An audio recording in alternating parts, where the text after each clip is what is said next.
Les gens émigrent en raison de la pauvreté qui règne en Afrique. Les Africains pensent que leurs richesses ont été pillées. C'est pour cela qu'ils courent après ces richesses.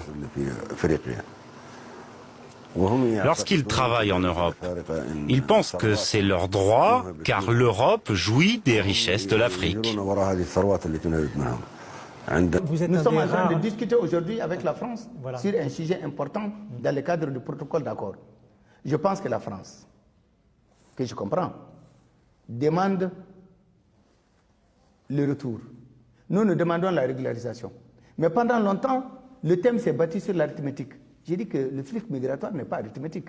Il est profond, il est démographique, il est humanitaire, il est sécuritaire, il est économique, il est financier. Donc je pense, quelqu'un a dit, le Mali refuse. J'ai dit non, nous ne refusons pas.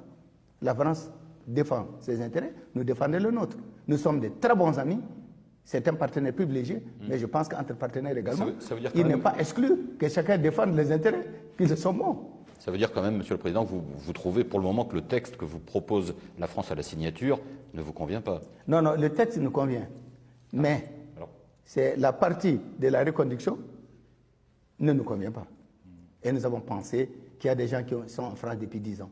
Il y a des gens qui ont travaillé en France depuis 8-9 ans, qui cotisent à la sécurité sociale, qui sont là et tout. Un beau matin, on ne peut pas les prendre et les renvoyer sans rien du tout. Nous avons pensé qu'il était bon qu'on sorte de l'arithmétique, qu'on discute entre amis, et c'est ce que nous avons commencé de faire. Et le jour où la France et nous nous entendrons en prenant en considération ce que la France souhaite et ce que nous souhaitons, eh bien, je pense que ça ne posera aucun problème. Qu'est-ce qu'il faudrait, Monsieur le Président, pour que vous signiez cet accord sur l'immigration avec la France, puisque vous êtes l'un des rares chefs d'État africains à ne pas l'avoir fait? Mais je pense que, comme je vous l'ai dit, la divergence, ce sont ces deux points.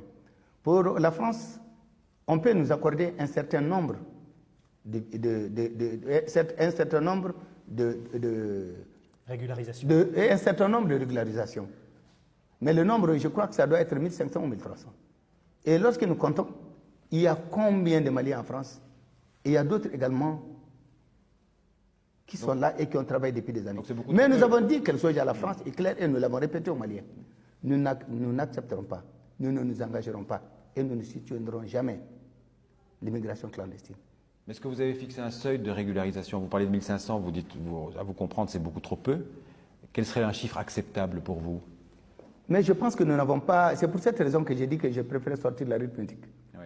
Parce que d'abord, personne ne peut faire le point de ceux qui n'ont pas de papier. Oui, par définition. Voilà, par définition. Ouais. Alors, certains disent aussi qu'en fait, vous ne signez pas pour une raison plus politique, intérieure.